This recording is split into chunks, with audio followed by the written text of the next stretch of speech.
Welcome back, Focus Learners, to another explainer. Today we're getting into one of the absolute most radical, unconventional, and honestly, highly entertaining figures in the entire history of human thought. We're talking about Diogenes of Sinope. You might know him as the ancient Greek philosopher who literally lived in a ceramic jar, barked at people in the streets, and confidently told the most powerful man in the world to get out of his sunlight. But as we'll see today, just beneath all of that shocking behavior was a deeply structured, fiercely uncompromising philosophy about what it actually takes to live a good, free life. Okay, let's dive into this by clearing up a major misconception right off the bat.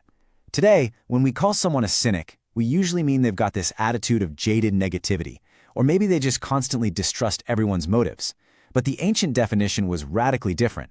The ancient cynic was entirely focused on virtue, moral freedom, and total absolute liberation from desire.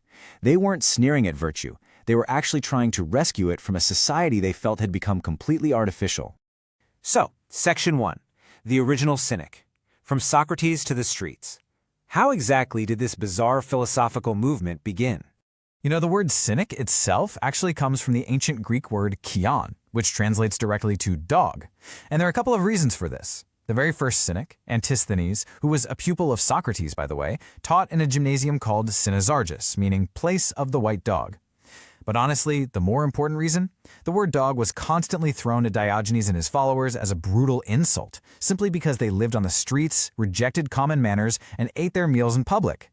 But instead of getting offended, Diogenes completely embraced the insult to build his brand. He proudly stated that while other dogs bite their enemies, he bites his friends to save them. Talk about a great comeback, right?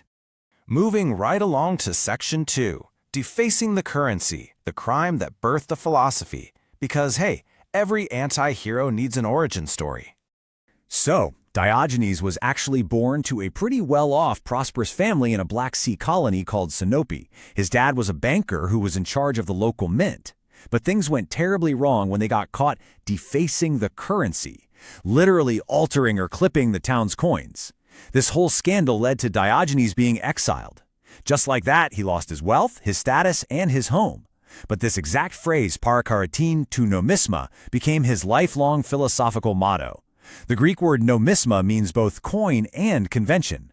Diogenes had this massive realization that just like the coins he ruined, the social customs, laws, and unwritten rules of society were all entirely counterfeit.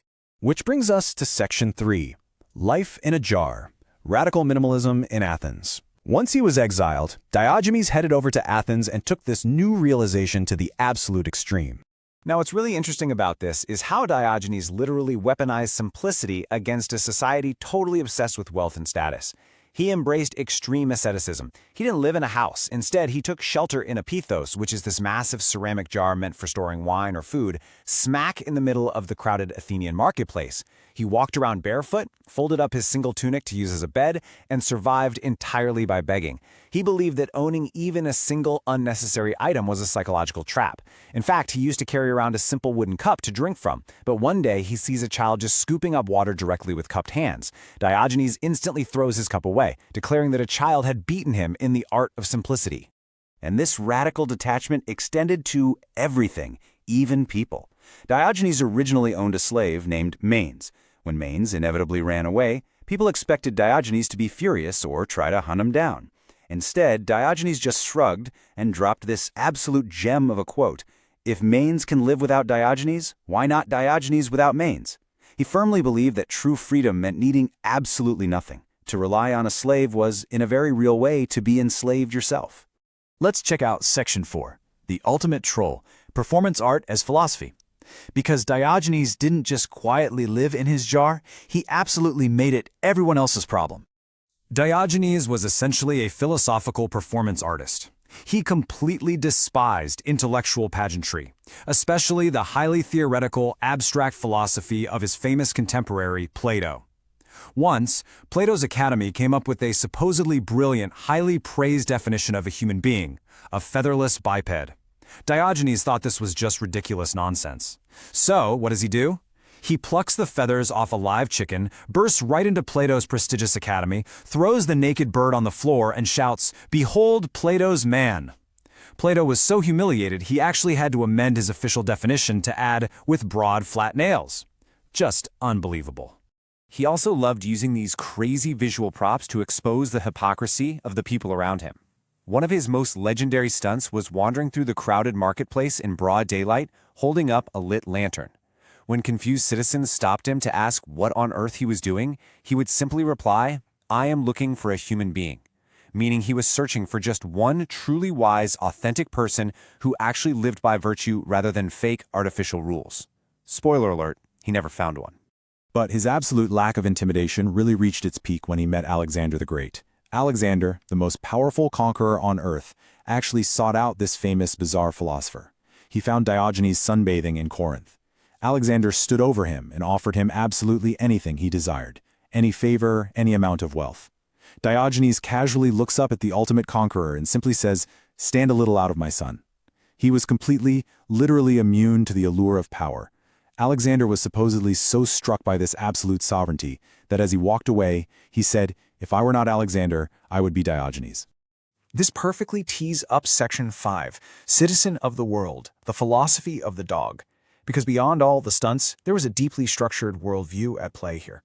So, the crucial point is that Diogenes' shocking behavior was actually a deliberate, intense practice of these core tenets. First, virtue is entirely sufficient for happiness. You don't need anything else. Second, conventional goods like money and fame aren't just neutral things, they are active obstacles that create massive anxiety. To combat this, Cynics practiced autarkia, which is radical self-sufficiency. They also leaned heavily into anaideia, or shamelessness, specifically to break the power of social judgment. And finally, apatheia, a rational indifference to suffering and circumstance. By intentionally suffering the freezing cold, begging, and doing shameful things in public, Diogenes was training his mind to become utterly unshakable. And because he rejected all human conventions, he naturally also rejected tribalism and nationalism. When someone asked Diogenes where he was from, he didn't proudly say Sinope or Athens. He basically invented a brand new word on the spot, cosmopolites, meaning a citizen of the world. Now, in ancient Greek culture, which strictly demanded absolute loyalty to your local city-state, this was a completely mind-blowing concept. Diogenes claimed the entire universe as his true home, pointing out that borders and nationalities are really just more of that counterfeit currency. Let's move to Section 6 and see how this builds into something even larger, the Stoic connection, from chaos to system. You see, Cynicism didn't just quietly die in a jar, it evolved. It's like a giant puzzle where you can clearly trace the intellectual baton pass. We start with Socrates in the 400s BC, who heavily inspired Antisthenes. Antisthenes then influenced Diogenes, who, as we've seen, completely radicalized the philosophy. Diogenes then taught Crates of Thebes, and Crates ultimately became the teacher of a man named Zeno of Citium. Zeno took all of this raw, incredibly aggressive Cynic energy and used it to found what we now know as Stoicism. Think of the transformation kind of like this. Cynicism was all about radical public asceticism. It was confrontational, completely unstructured, and essentially required you to drop out of society.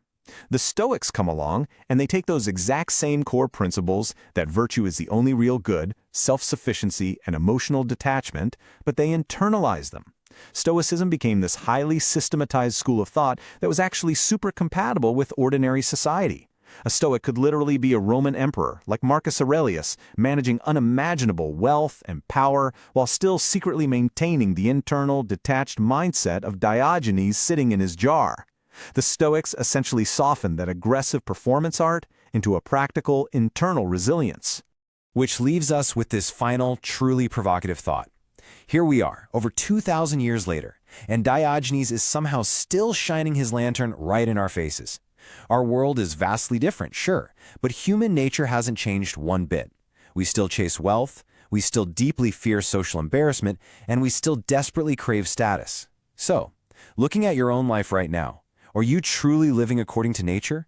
Or are you just blindly obeying artificial social conventions because everyone else is? Are you trading your actual peace of mind for counterfeit currency? It's definitely a question worth asking yourself today. Thank you so much for joining me on this explainer, and keep learning.